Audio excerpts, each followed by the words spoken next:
there, my name is Cheswayo Mphanza.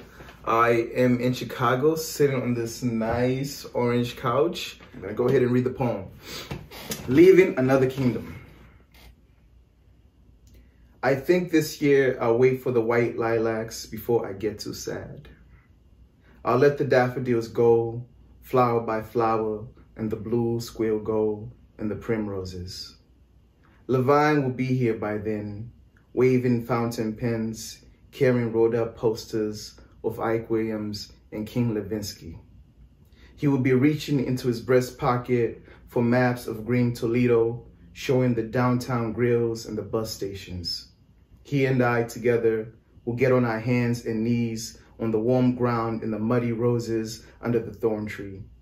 We will walk the mile to my graveyard without one word of regret, two rich poets going over the past a little, changing a thing or two, making a few connections, doing it all with balance, stopping along the way to Peter Wolf, slowing down at the locks, giving each other lectures on early technology, mentioning eels and snakes, touching a little on our two cities, cursing our Henrys a little, his Ford, my Frick, being almost human about it, almost decent, sliding over the stones to reach the island, throwing spears on the way, staring for 20 minutes at the two robins, starting a life together in rural Pennsylvania. Kicking a heavy tire, square and monstrous, huge and soggy, maybe a Hudson. Maybe a Packard, maybe a Buick, with mohair seats and silken cords and tiny panes of glass, both of us seeing the same car, each of us driving our own brick road. Both of us whistling the same idiotic songs, the tops of trees high, houses sailing along the way they did then. Both of us walking down to the end of the island so we could put our feet in the water, so I could show him where the current starts, so we could look for bottles and worn out rubbers, Trojans full of holes, the guarantee run out, love gone slack and love gone flat. A few feet away from New Jersey, near the stones that look like large white turtles guarding the entrance to the dangerous channel where those lovers, Tristan and his Isolt, Troilus and you-know-who, came roaring by on inner tubes, their faces wet with happiness, the shrieks and sighs left up the river somewhere. Now their fingers trailing through the wake, now their arms out to keep themselves from falling, now in the slow part, past the turtles and into the bend, we sitting there, putting on our shoes, he with Nikes, me with Georgia Lagers, standing up and smelling the river, walking single file until we reach the pebbles, singing in French all the way back, losing the robins forever, losing the Buick, waking up into the river, leaving another island, leaving another retreat, leaving another kingdom.